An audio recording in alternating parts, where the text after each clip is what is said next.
નમસ્કાર મિત્રો, પ્રથમ પ્રકરણને આપણે સંપૂર્ણ રીતે પૂરું કર્યું અને હવે આજે આ વિડીયોમાં આપણે પ્રકરણ નંબર 2 ની શરૂઆત કરવા જઈ રહ્યા છીએ, જેનું નામ છે જૈવિક વર્ગીકરણ. મિત્રો, ડરાવવાની વાત નથી, પણ મોટું ચેપ્ટર છે અને ઘણી બધી માહિતી સાથે આવે છે. ટેક્સોનોમીના ચેપ્ટર હોય થોડાક વિદ્યાર્થીઓ અઘરા પડે, પણ આપણે સરળતાથી અને ધીમે ધીમે જવાનો પ્રયત્ન કરીશું. તમે પ્રોપર એમાં ધ્યાન આપશો. તો મિત્રો, વર્ગીકરણ કેવી રીતે કરવું, વર્ગીકરણના સાધનો કયા હોય, એને કેવા ક્ષેત્રમાં વિભાજિત કરવું વગેરે વિશે ચર્ચા આપણે ગઈકાલે આગળ લેક્ચરમાં પણ કરી હતી. હવે અહીં જે છે સૌપ્રથમ વર્ગીકરણની શરૂઆત કરી ત્યારે વૈજ્ઞાનિકોએ કેવી રીતે વર્ગીકરણ કર્યા અથવા કયા કયા વૈજ્ઞાનિકોએ વર્ગીકરણ કરવાના પ્રયત્નો કર્યા. તો મિત્રો, સૌપ્રથમ જે વર્ગીકરણનો પ્રયત્ન કર્યો હતો, આપણે ટાઇટલ આપી શકીએ વર્ગીકરણનો ઇતિહાસ. આટલી બધી વિગતો મિત્રો તમારા પુસ્તકમાં નથી, પણ ગુજકેટ અને નીટ માટે આ સૌથી અગત્યના મુદ્દા તરીકે છે. ટેક્સોનોમી અને બાયોલોજીકલ ક્લાસિફિકેશન એ નીટમાં લગભગ 8 માર્ક્સનો વેટેજ ધરાવતો મુદ્દો છે. આપણે એને ખાસ શરૂઆતના મુદ્દાઓથી થોડુંક વધારે ડીપમાં જઈને પ્રયત્ન કરીશું. તો વર્ગીકરણનો ઇતિહાસ મિત્રો, સૌથી પહેલા વર્ગીકરણની શરૂઆત કરી હતી વૈજ્ઞાનિક થિયોફ્રેસ્ટસ પછી લઈએ છીએ. પહેલા આપણે વાત કરીએ એરિસ્ટોટલ.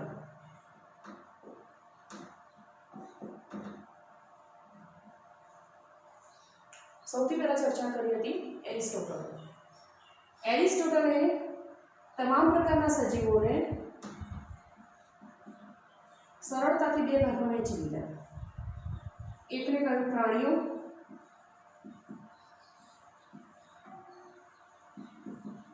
બીજાને કહ્યું વનસ્પતિઓ. વનસ્પતિને અમને સાઇઝના આધારે વહેંચી કાઢી, કદના આધારે. વધુ લાંબી જે વનસ્પતિ હતી એને અમને કહ્યું વૃક્ષ. મધ્યમ કદની જે હતી એને અમને કહ્યું ક્ષુપ. અને વધુ નાના કદની હતી એ વનસ્પતિને અમને કહ્યું છોડ. તો પ્રાણીઓને અમને સરળતાથી બે ભાગમાં વિભાજન કર્યું. એવા કે જે લાળ રુધિર ધરાવે છે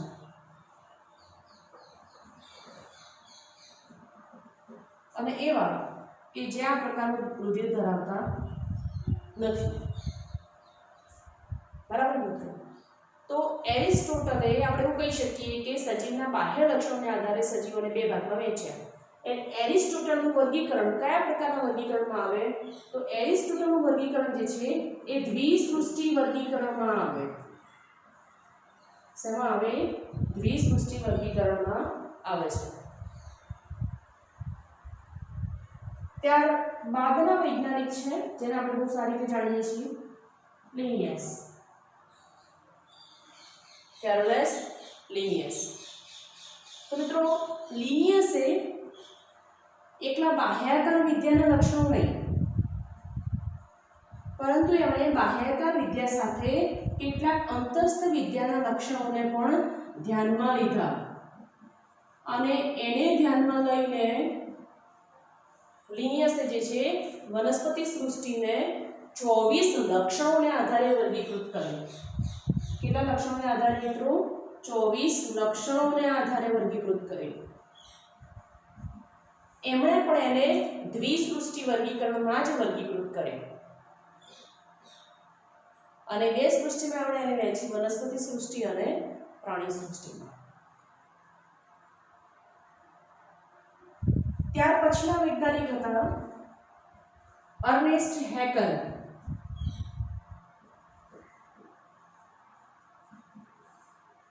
આને પણ આપણે નોંધીશું કે દ્વિસૃષ્ટિમાં જ વહેંચી. અર્નેસ્ટ હેકલે ત્રિસૃષ્ટિ વર્ગીકરણ પદ્ધતિ આપી. કેટલી? ત્રિસૃષ્ટિ વર્ગીકરણ પદ્ધતિ આપણને આપી. એમણે ત્રીજી સૃષ્ટિ તરીકે અહીં અંદર ઉમેર્યા છે સજીવો મોનેરા, જેના પહેલા એનો સમાવેશ થયો એના પ્રોટિસ્ટા. તો સૌથી પહેલા એમણે એને શોધ્યા, પ્રોટિસ્ટામાં મૂક્યા. બીજી બે તો એઝ યુઝ્યુઅલ વનસ્પતિ સૃષ્ટિ અને પ્રાણી સૃષ્ટિ. ઇન શોર્ટ, અર્નેસ્ટ હેકલે સજીવોનું વર્ગીકરણ 3 પ્રકારની સૃષ્ટિમાં કર્યું. હવે હેકલે એવું કેમ કર્યું હશે? તો મિત્રો, વનસ્પતિ સૃષ્ટિ અને પ્રાણી સૃષ્ટિનું વર્ગીકરણ જે પ્રકારે એરિસ્ટોટલે કર્યું, તો એના પછી કેટલાક સજીવો એવા હતા કે જે બંનેના થોડા થોડા લક્ષણો ધરાવતા હતા. ઉદાહરણ તરીકે યુગ્લિના. હવે યુગ્લિનામાં કેવું છે કે યુગ્લિના જે છે એ કેટલાક લક્ષણો વનસ્પતિના ધરાવે છે, કેટલાક લક્ષણો પ્રાણીના ધરાવે છે. તો હવે યુગ્લિનાને કઈ સૃષ્ટિમાં મૂકવી? હવે યુગ્લિનામાં કયું લક્ષણ વનસ્પતિનું છે? તો યુગ્લિના પ્રકાશ સંશ્લેષણ જાતે કરી શકે છે. કેમ? કેમ કે યુગ્લિના ક્લોરોપ્લાસ્ટ એટલે કે હરિતકણ ધરાવે છે. અને મિત્રો, આપણને ખબર છે હરિતકણ ધરાવવું એ વનસ્પતિ સૃષ્ટિનું લક્ષણ છે. તો શું યુગ્લિનાને વનસ્પતિમાં મૂકવી જોઈએ? પણ ઉભા રહેવું પડશે, કેમ કે યુગ્લિનાના કોષો જે છે એ કોષ દિવાલ ધરાવતું નથી, અને કોષ દિવાલ ન ધરાવવું એ પ્રાણીનું લક્ષણ છે. એટલે યુગ્લિના માટે એવું કહી શકાય કે એક લક્ષણ વનસ્પતિનું પણ ધરાવે અને પ્રાણીનું પણ ધરાવે. તો યુગ્લિના જેવા સજીવને કઈ સૃષ્ટિમાં મૂકવું? તો આવા સજીવોને મૂકવામાં આવે છે પ્રોટિસ્ટામાં. તો અર્નેસ્ટ હેકલે ત્રિસૃષ્ટિ વર્ગીકરણ પદ્ધતિ આપી: પ્રોટિસ્ટા, વનસ્પતિ સૃષ્ટિ અને પ્રાણી સૃષ્ટિ. મિત્રો, યુગ્લિના વાળી વાત મેં જે તમને કીધી એ તમે ધ્યાનમાં રાખશો.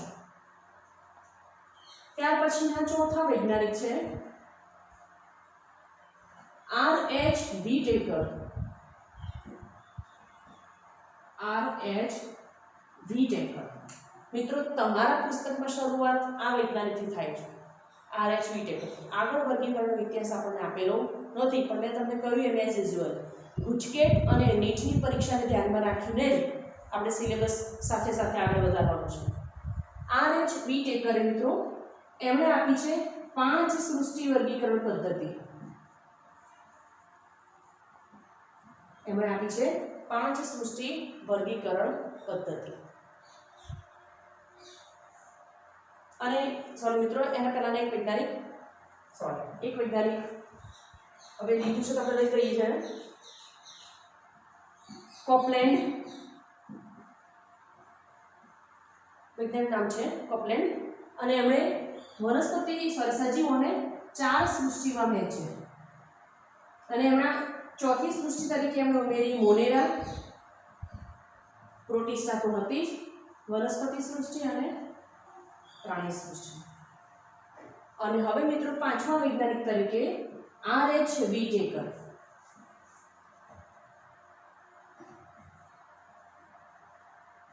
શક્ય હોય ત્યાં સુધી આપણે પ્રયત્ન કરીએ છીએ કે કંઈ પણ છૂટી ન જાય.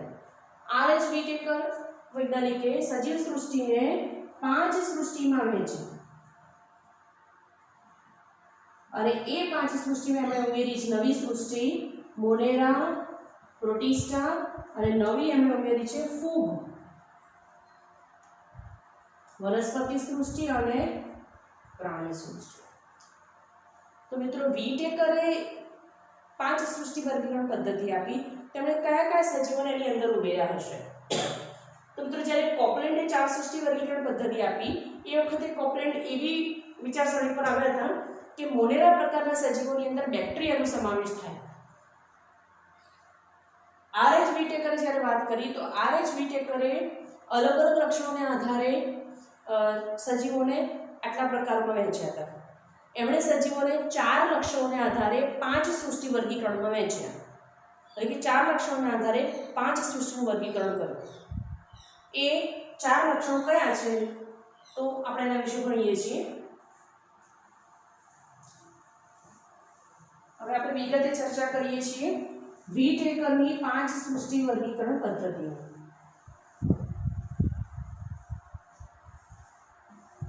બરાબર છે, ચર્ચા કરીએ છીએ Whittaker.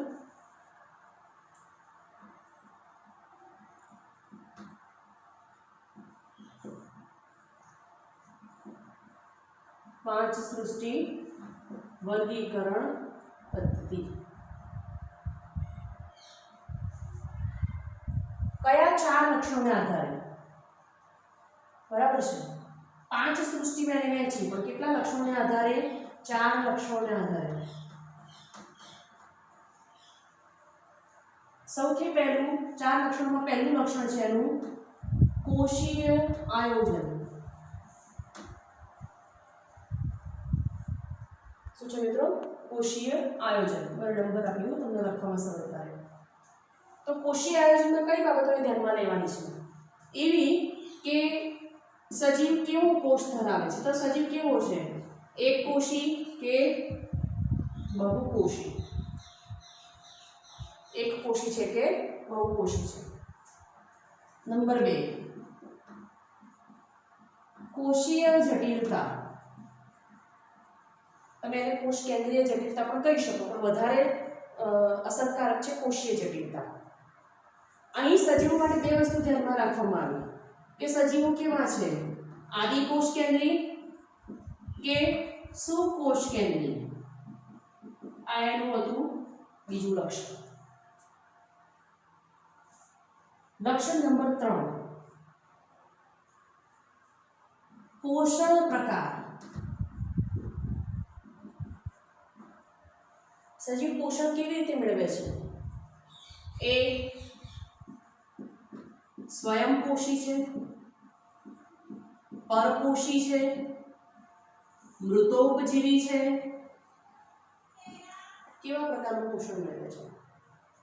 ચોથું અને અંતિમ લક્ષણ મિત્રો, પરિસ્થિતિ વિદ્યામાં સ્થાન. સજીવ જે છે આ સજીવો પરિસ્થિતિ વિદ્યામાં શું અગત્યનું સ્થાન ધરાવે છે? એનો અર્થ શું થાય કે આ સજીવ શું એ ઉત્પાદક છે, શું એ ઉપભોગી છે, કે પછી એ વિઘટક છે? શું છે? આ 4 લક્ષણોના આધારે વિટેકરે સજીવોને 5 સૃષ્ટિમાં વહેંચ્યા છે. તમારા પુસ્તકમાં તમે ખોલીને જુઓ તો તમને ચાર્ટ આપેલો છે, જેમાં ચાર્ટની આ બાજુની ભાગે એટલે કે ડાબા સ્તંભની અંદર 4 પ્રકારના લક્ષણો લખેલા છે અને જમણી બાજુએ 5 સૃષ્ટિ લખેલી છે. એમાં તમને સાર આપેલો છે ટૂંકમાં, જે તમને સરળતાથી તૈયાર થઈ શકે કે ભાઈ મોનેરા પ્રકારના સજીવો કેવા છે? કોષીય આયોજન તરીકે આદિકોષ કેન્દ્રી છે. ત્યાર પછી સૃષ્ટિ રહીએ પ્રોટિસ્ટા, કેવા છે? સુકોષ કેન્દ્રી છે. કોષની બાબતમાં જ ગણાવતો. ફૂગ સુકોષ કેન્દ્રી, વનસ્પતિ સૃષ્ટિ સુકોષ કેન્દ્રી, પ્રાણી સૃષ્ટિ સુકોષ કેન્દ્રી. કોષીય રચના, મોનેરામાં કેવા સજીવો છે? એકકોષીય. પ્રોટિસ્ટામાં કેટલાક એકકોષીય, કેટલાક બહુકોષીય. આગળના બધા જ એટલે કે ફૂગ સૃષ્ટિ, વનસ્પતિ સૃષ્ટિ અને પ્રાણી સૃષ્ટિ બધા કેવા છે? બહુકોષીય. ત્રીજું લક્ષણ, કોષ દિવાલ કેવી છે? મોનેરામાં કોષ દિવાલ કેવી છે? અહીંયા સેલ્યુલોઝ નથી, એના સિવાયના ઘટકો છે. એ પ્રકારે પ્રોટિસ્ટામાં સેલ્યુલોઝ હોય પણ ખરો, ન પણ હોય. ફૂગ સેલ્યુલોઝ નથી, પણ એની અંદર ફંગસ સેલ્યુલોઝ એટલે કે કાઇટિનની હાજરી છે. વનસ્પતિ સૃષ્ટિમાં સેલ્યુલોઝ હાજર છે અને પ્રાણી સૃષ્ટિમાં કોષ દિવાલ હોતી જ નથી. આ પ્રકારે તમને લાંબો એક કોઠો મિત્રો આપેલો છે, જેના દ્વારા આપણે સરળતાથી સમજી શકીએ કે કયા પ્રકારના સજીવને વિટેકરની 5 સૃષ્ટિ વર્ગીકરણ પદ્ધતિમાં કઈ સૃષ્ટિમાં મૂકવા. હવે એની સાથે મિત્રો મારે એક વાત કરવી છે કે વિટેકરે 5 સૃષ્ટિ વર્ગીકરણ આપી હતી, પણ અન્ય વૈજ્ઞાનિક હુઝ માટે આપણે એવું ભણીએ છીએ કે એમણે ત્રિક્ષેત્રીય વર્ગીકરણ પદ્ધતિ આપી. કેટલા ક્ષેત્રીય? ત્રિક્ષેત્રીય. પણ એણે 6 સૃષ્ટિ વર્ગીકરણ પદ્ધતિ આપી છે.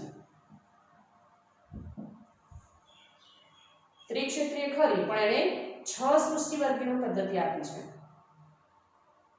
અને એણે ત્રિક્ષેત્રીય વર્ગીકરણ પદ્ધતિમાં 3 ભાગોમાં એને વહેંચ્યા છે: આર્કિયા, બેક્ટેરિયા, યુબેક્ટેરિયા. હવે તમારા નવા પુસ્તકમાં તમને બેક્ટેરિયાનો અલગથી ઉલ્લેખ નથી, પણ આ 3 પ્રકારે એનું વર્ગીકરણ કરેલું છે. અને મેં તમને પહેલા પણ કહ્યું એમ કે બેક્ટેરિયાને જે છે એ જનરલી મોનેરા સૃષ્ટિમાં મૂકવામાં આવે છે. તેનો અર્થ આપણે એમ કહીએ કે કોઈ આપણે એમ પૂછે કે મોનેરા સૃષ્ટિના સામાન્ય સભ્યો કયા, તો આપણે કોના વિશે ચર્ચા કરવાની થાય? બેક્ટેરિયા વિશે ચર્ચા કરવાની થાય. મિત્રો આપણે પુસ્તકથી સેજ અલગ જઈ અને આપણે એક એક સૃષ્ટિ વિશે વિગતે ભણીએ છીએ. તો વીટેકરના વર્ગીકરણને આપણે હાલ પ્રેઝન્ટ હાલમાં આપણે કયું વર્ગીકરણ ભણીએ છીએ? વીટેકરનું વર્ગીકરણ. તો વીટેકરના વર્ગીકરણમાં આજે આપણે એક જ નાની સૃષ્ટિની વાત કરવી છે, કેમ કે વધારે અપોચું થઈ જાય એવું પ્રકરણ છે આ. એટલે આપણે પહેલા એક જ સૃષ્ટિની વાત કરીએ છીએ અને એ સૃષ્ટિ છે મોનેરા સૃષ્ટિ. એ સૃષ્ટિ છે મોનેરા સૃષ્ટિ.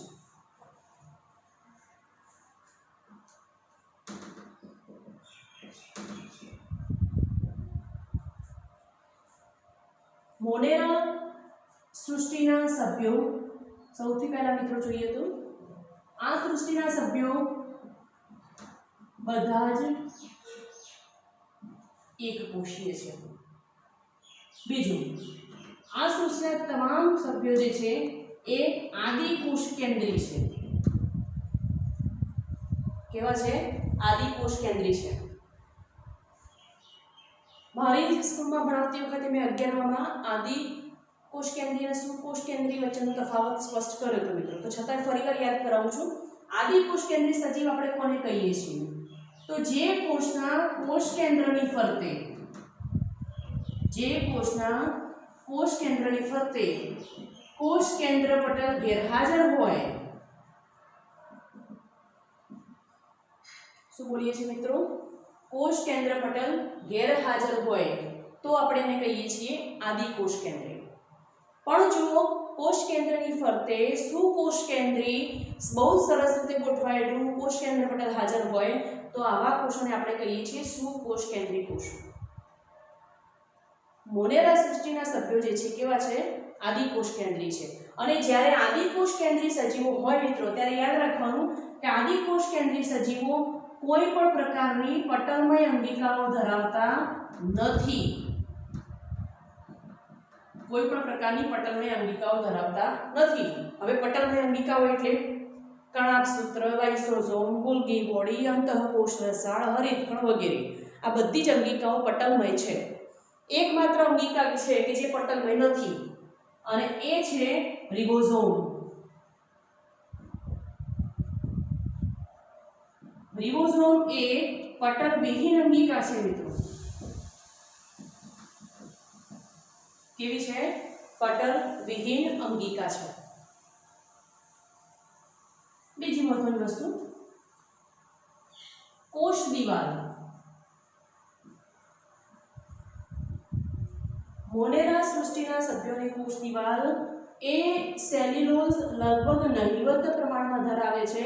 એટલે આપણે એવું કહી શકીએ કે એની કોષ દિવાલમાં સેલ્યુલોઝની હાજરી નથી. ખૂબ જ સરળ પ્રકારનું એનું જીવન છે, સરળ પ્રકારનું એનું શરીર બંધારણ છે અને એમાં સેલ્યુલોઝની ગેરહાજરી છે. મિત્રો પોષણ પ્રકારની ચર્ચા કરીએ તો હવે સ્વાભાવિક રીતે કે આ બહુ જ સૂક્ષ્મ કક્ષાના બહુ જ સરળ શરીર આયોજન ધરાવતા સજીવો છે. આ સજીવોમાં મોટે ભાગે બધા જ સ્વયંપોષી હોય છે. કેટલાક પરપોષી પણ આપણે જોઈ શકીએ છીએ. આની અંદર પ્રકાશ સંશ્લેષી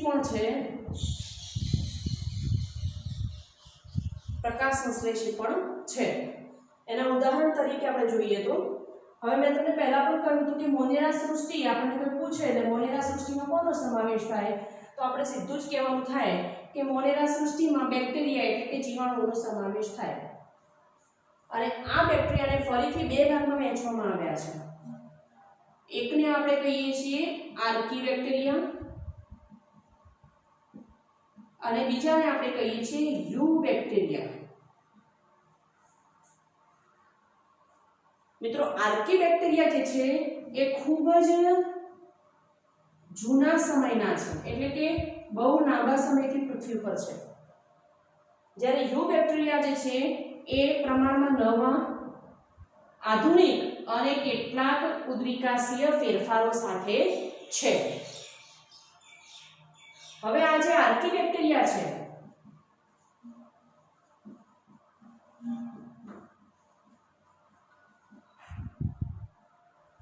મિત્રો આપણે જેને કહ્યું કે આર્કીબેક્ટેરિયા જે ખૂબ જ જૂના સમયથી પૃથ્વી પર છે, આપણે એવું કહીશું કે એન્શિયન્ટ બેક્ટેરિયા છે. હવે આ જે બેક્ટેરિયા છે આર્કીબેક્ટેરિયા એ બહુ લાંબા સમયથી પૃથ્વી પર છે, એટલે એ એક્સ્ટ્રીમમાં એક્સ્ટ્રીમ કન્ડિશન એટલે કે અતિશય પ્રતિકૂળ પરિસ્થિતિમાં પણ જીવી શકે.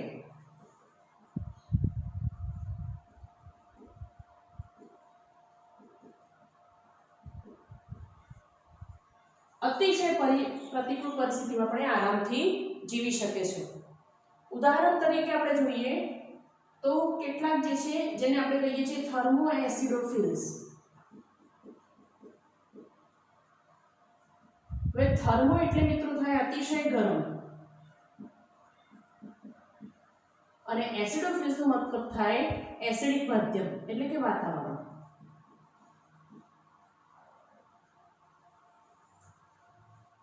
સો ડિગ્રી કરતાં ઊંચા તાપમાને પણ આ બેક્ટેરિયા જીવી શકે છે.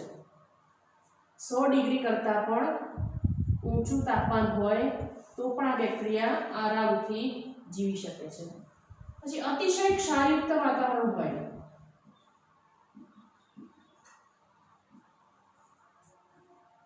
તો પણ મિત્રો આ બેક્ટેરિયા આરામથી ત્યાં જીવી શકે છે, જેને આપણે કહીએ છીએ હેલોફિલ્સ. અને એનું કારણ કદાચ એવું હોઈ શકે કે આની કોષ દિવાલ પેપ્ટિડોગ્લાયકેનની બનેલી નથી, જે સરળતાથી વિભાજિત નથી થતી, એક સ્પેસિફિક દ્રવ્યની બનેલી છે. અને એટલા માટે આ આર્કીબેક્ટેરિયા અતિશય એડવર્સ કન્ડિશન, અતિશય પ્રતિકૂળ પરિસ્થિતિમાં પણ ખૂબ જ સરળતાથી જીવી શકે છે, જે અન્ય કોઈ સજીવને જીવવું લગભગ શક્ય નથી. મિત્રો યુ બેક્ટેરિયાની જો ચર્ચા કરીએ તો યુ બેક્ટેરિયા વિશે આપણે અલગથી ફરીથી ભણવાના છીએ,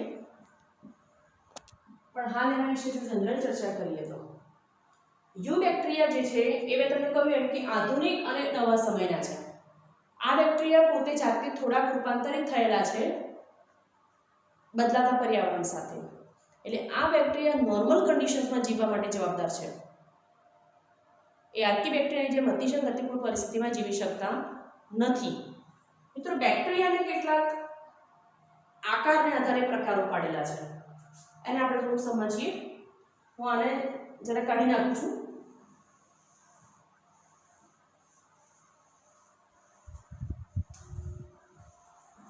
એનો આકાર કેવો છે બેક્ટેરિયાનો, એના આધારે એને કેટલાક પ્રકારોમાં જે છે એ વહેંચ્યા છે.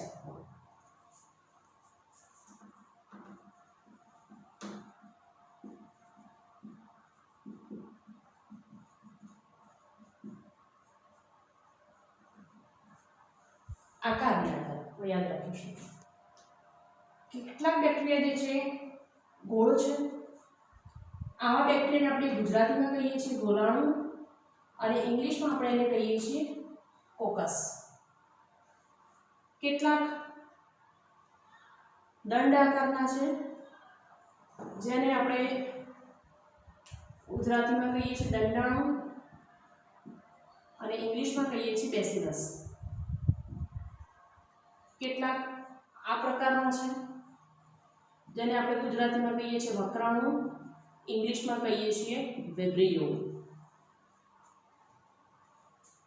કેટલાક જે છે આ પ્રકારે સર્પાકાર છે, તો ગુજરાતીમાં આપણે એને કહીએ છીએ સર્પાણુ, ઇંગ્લિશમાં આપણે એને કહીએ છીએ સ્પિરિલિયમ.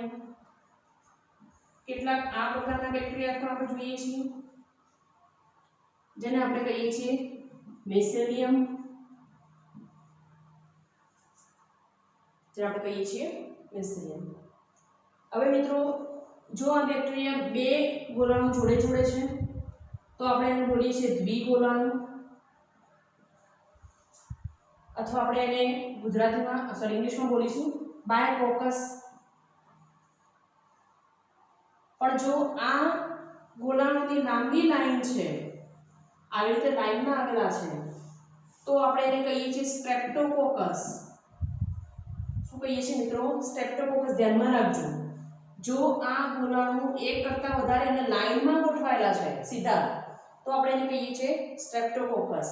પણ જો આ બે કરતાં વધારે અને આ રીતે ગુચ્છમાં ગોઠવાયેલા છે આ પ્રકારે, તો આપણે એને કહીશું સ્ટેફાઇલોકોકસ. શું કહીએ છીએ આપણે એને? સ્ટેફાઇલોકોકસ. કોકસ. એ રીતે જો બે દંડાણુ સાથે છે તો આપણે એને કહીશું બાયબેસિલસ, ગુજરાતીમાં દ્વિદંડાણુ. પણ જો સિક્વન્સમાં આવી રીતે લાંબા ગોઠવાયેલા છે તો આપણે એને કહીશું સ્ટ્રેપ્ટોબેસિલસ, અને જો ગુચ્છમાં છે તો આપણે એને કહીશું સ્ટેફાયલોબેસિલસ. જેમ કે ન્યુમોનિયાનું ઉદાહરણ છે સ્ટ્રેપ્ટોકોકસ ન્યુમોનિયાઈ, ન્યુમોનિયા થવા માટે જવાબદાર બેક્ટેરિયાનું નામ છે. એ સ્ટ્રેપ્ટોકોકસ એનું નામ આવ્યું એટલે આપણને શું ખબર પડે કે ભાઈ આ બેક્ટેરિયા એ કોકસ પ્રકારના છે, અને પ્લસ આ જે કોકસ છે બધા એકબીજા સાથે ગુચ્છમાં ગોઠવાયેલા છે, એટલે કે ગુચ્છ ગોલાણુનું ઉદાહરણ છે. તો મિત્રો આ વાત થાય આપણને બેક્ટેરિયા વિશેની જનરલ ચર્ચાઓ. હવે નેક્સ્ટ લેક્ચરમાં આપણે ભણીશું યુ બેક્ટેરિયા વિશે, અને વિગતે આપણે એના વિશે એની ચર્ચાઓ કરીશું. મિત્રો હજુ જો ચેનલને સબસ્ક્રાઇબ ન કરી હોય તો કમ્પલસરી કરી દેશું. શાળા ચાલુ છે એ રીતે જ આપણું ભણવાનું ચાલુ થઈ જવું જોઈએ. પછીથી પણ આ લેક્ચરને વારંવાર રિવાઇઝ કરી તમે એનું પુનરાવર્તન માટે ઉપયોગ કરી શકો છો. સો કમ્પલસરી ચેનલને સબસ્ક્રાઇબ કરો અને વિડીયોઝને ગમે તો લાઈક કરો. જો કોઈ ક્વેરી તમને જણાય તમે કમેન્ટ બોક્સમાં લખી શકો છો, હું ચોક્કસપણે એનો જવાબ તમને આપીશ. અને હવે આ ચેપ્ટરમાં આપણે બહુ જ મહત્ત્વના મુદ્દા તરફ આગળ વધવાના છીએ. સો મારી તમને રિક્વેસ્ટ છે એક પણ લેક્ચર મિસ ન કરશો. દરેક લેક્ચરને કમ્પલસરી એક સિરીઝમાં ભણો, જેથી સરળતાથી તમે ચેપ્ટરની લિંકને જે છે જાળવી શકશો. Thank you.